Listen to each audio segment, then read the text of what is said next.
for the 5th boxing match of the evening, to the red corner, please bring me Isaac Jimenez Garcia.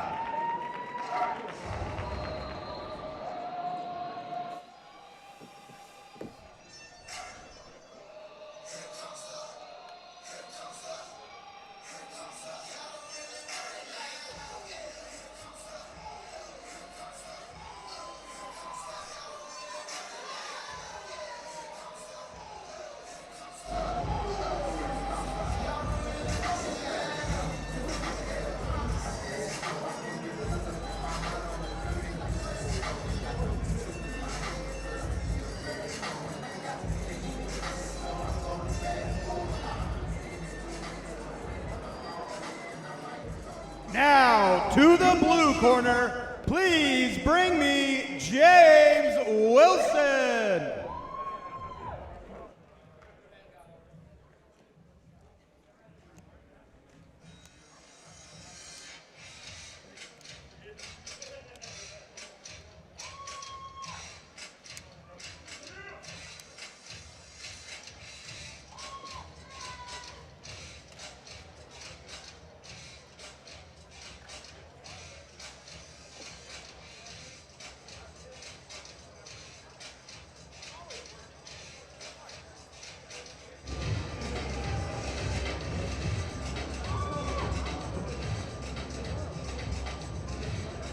All right, ladies and gentlemen, get on your hands and feet for this.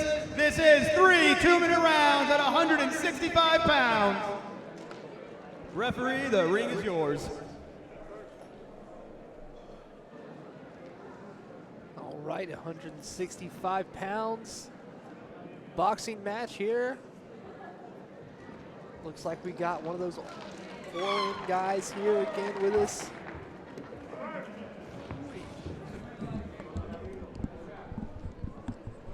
Isaac Garcia from Bone Breakers out of the red corner. Yeah, Bonebreaker actually popped up on my radar a few years ago when I was actually working for Cage Side Fight Company. Spoke to them when they were setting up shop. Good to see they're still around competing.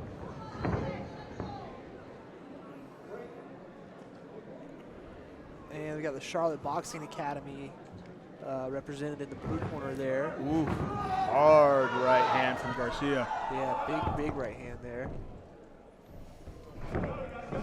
Oh, a big oh, shot look at that. out of the blue corner. Big overhand right from Wilson just sends Garcia down to the Lands mat. him. That was, whew, just a little bit more. That might have been a stoppage. He did not catch himself at all. He had a little look of shock and disbelief, and now they're back in there. Getting a warning for talking. Everybody knows that you can't talk Big in fights. left It's hook the back rules. from Wilson. Wilson fainting Yeah. in for that power now.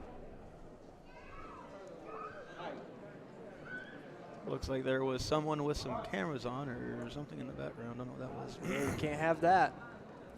No distracting the fires. Big right hand again from Wilson. Wilson feeling confident. Ooh, staying up, eating a hard shot return from Garcia. Yeah. Garcia turning it back on. These are two young guys Ooh. that are looking to brawl. Yeah. It is starting to go from a boxing match to a brawl right now. I'm not mad about it. Yeah, definitely nobody hates seeing a phone booth fight or a bar fight. There's been a lot of great phone booth fighting going on today. Ooh, big swing and a miss from both fighters. Yeah, now I feel like Garcia is really anxious to try to put him down. Hey, he has to play catch-up right now, man. Now, technically, he has to play catch-up. Yeah, definitely. Even winning just 2 rounds, they'll still put it in the draw. Oof. Good slick rolls and returns from Garcia, turning it back up. I'm liking the head movement from Wilson, but he is taking some Man, there. yeah. But he's taking some to give one, and the one that he gave early in that round was enough. And it saved him the round. Yes, definitely. Definitely saved him in that round. Garcia maybe getting a little too overconfident in his ability to exchange there and just ate a big one that put him down. But after that, he was all business. All business. I mean, it's sometimes that's what takes you to wake back up a little bit.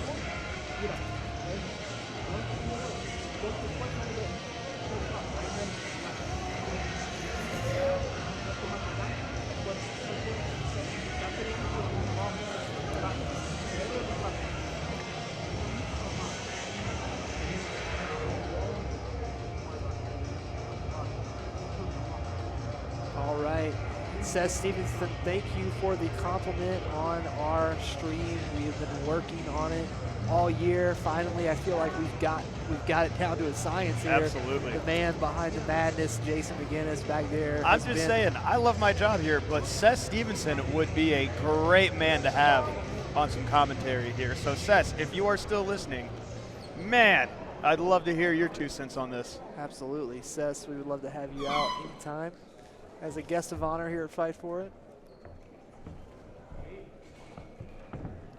And we're back into this affair here at 165 pounds. Both just sizing each other up in the middle right now. Both of these guys have shown that they can throw that big right hand from leather. Garcia lands twice. Ooh, 3 times to start off. Garcia's looking for a knockdown here. He needs one. Wilson clinching up to close off that space. Checking the gear, making sure the gear's good to go. Right back in the middle. Just both measuring now. They're both looking. They know they can hurt each other now, and that's what they're both looking for. They're starting to slow it. Garcia they're slowing it down a little bit. Oh, that right hand by Garcia. Ooh, Wilson staying over the top like that. Yeah, Wilson hasn't shown us the best fundamentals, but he does have great power, and he does look very athletic. Very. Standing upright. Ooh! Oh, takes a big shot. Mouthpiece gets knocked out. Oh, Garcia following up. The ref slow to stop it there. I honestly feel like the ref was a little asleep at the wheel there because that mouthpiece got knocked out. There was that moment. I think the ref literally he put his eyes on the mouthpiece instead of the fighter. We've been in that situation, or I've been at fights, and sometimes, hey, Ed, you're a referee. You see that happen. Your eyes kind of follow it sometimes. Is he taking a point? Is he penalizing Garcia? I know, let's see here. Wilson got his mouthpiece knocked out. Garcia did his job and followed back up. Yeah, the ref didn't stop the fight yet. That should have been a standing 8 count. Maybe they didn't allow that. I'm a little confused by the referee's decision on that right there as what was happening. That was at least a standing 8 count. Good lead uppercut. Oh, ooh, right back big over shot top. from Wilson and Garcia. They trade Yeah, there. they were both stunned a little bit from that. Ooh. Wilson now on the retreat. Ooh, takes a big shot there that big jab. Oh, Garcia with the rope-a-dope. Doubling up same side. That round, all Garcia. All Garcia that round. Should have been a 10-8. Should have been a 10-8. Which hopefully should, even things back up for him. But without the knockdown, you can't know for sure. Yeah, and as someone that's worked as a judge, myself and others, we've made that mistake sometimes of where, like, you know it's a 10-8. Like, you know it's a 10-8, and the ref kind of stops and breaks action, and sometimes that mark gets made it's a 10-8, and it'll get written down wrong. Do you think that judges are a little too lenient, or not a little too, they're a little too reserved with using the 10-8? Because I think in MMA, personally, that there are a lot more situations where we could see 10-8s. I mean, I believe it's fair off of knockdowns, but you're meaning like the judge's discretion of it being like one-sided or not? Yes, like that round, for instance. That round was, do you think that judges should if that, to me, for a boxing match, was just both hands being used in ring control, it's very, like, to me, I've judged a lot of Muay Thai, kickboxing, and now MMA. I believe that would be a 10-8 for boxing on just pressure and the power shots. Well, actually, I take that back. No. You have to realize Wilson still landed shots. We both called Wilson stunning Garcia a bit.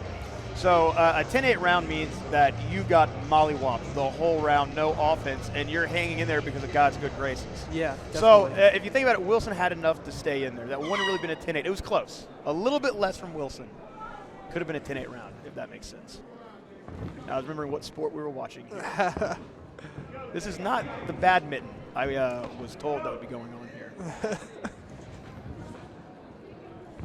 On Garcia ESPN right, Garcia right back hunting.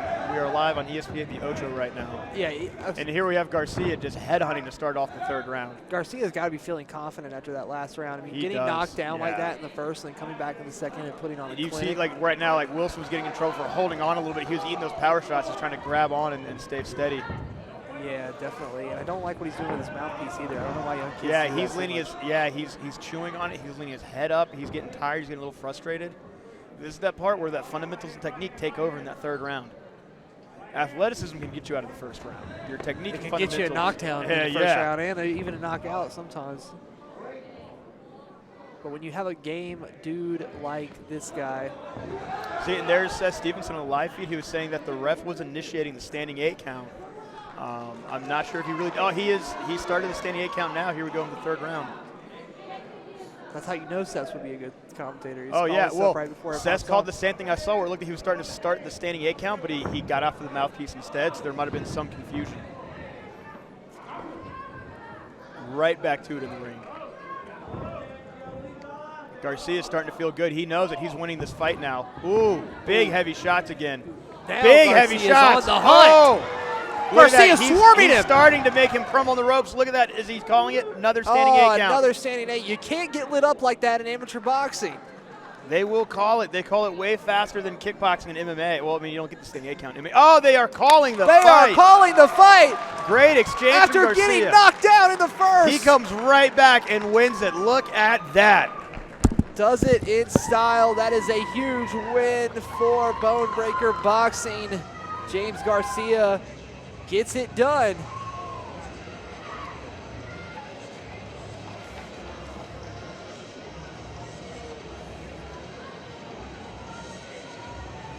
Phenomenal finish there. We've seen 2 of these boxing fights now end early.